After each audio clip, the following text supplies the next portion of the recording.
النصاحة تبسابة كذكريكسا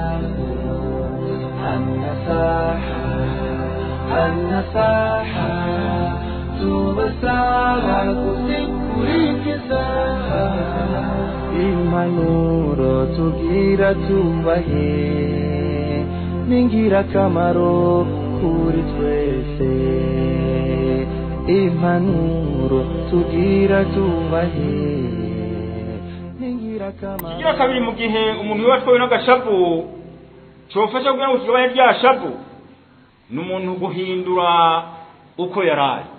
Ryashavu rigutwaye uhagaze ni wicare, kwa kwicara kuragabanya urugero rwa ryashavu mbere bikagufasha kuritsinda.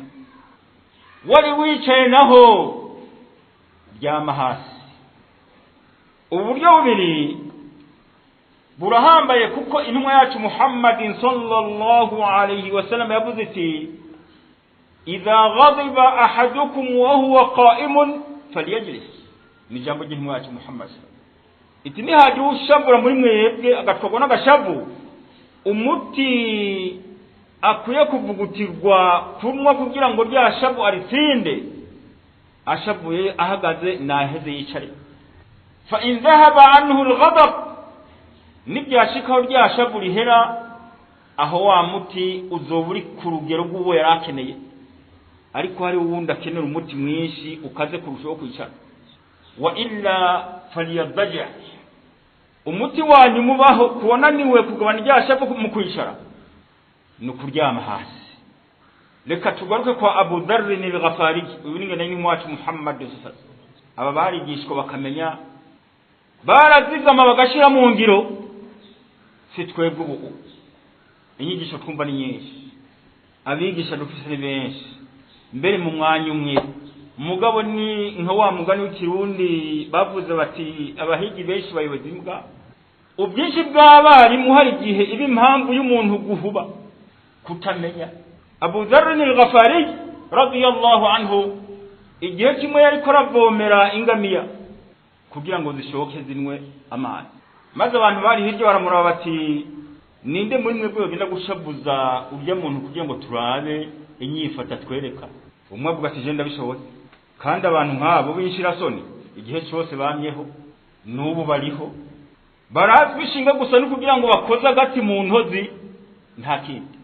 Wa muntu heraje amusanga hamwe ariko avomera amazi zangamiya mwiriba, aramutuka aramwandagaza. Abu Dharr icyo yakoze yarahagaze yaciye yishara hasi, yumva ko kwakwicara cyato kumugabanirije muri ryashavu acaryama hasi. Abaraho bati ya Abu Dharr, ewe Abu Dharr, lima jalasta thumma daja'at, ni kuki wicaye wari uhagaze hanyuma ucuryama hasi?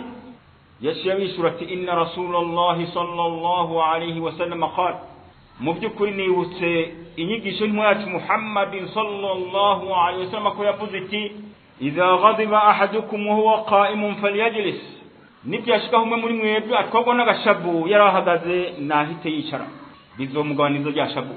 Fa in dhahaba anhu al-ghadab, ryashavu ryahera hado watsinze, nibyanka yuko rihera. Wa illa falyadaja, arsharyama hasi. Aba nico cabaranga mu kuba bisunge na izina mwacu Muhammad sallallahu alaihi wasallam, nuko inyigisho bakira ku ntumwa bazizigama bakazigendera. Nico bituma bahindutse abandi bantu badasanzwe mu buzima bwabo bwa misi yose.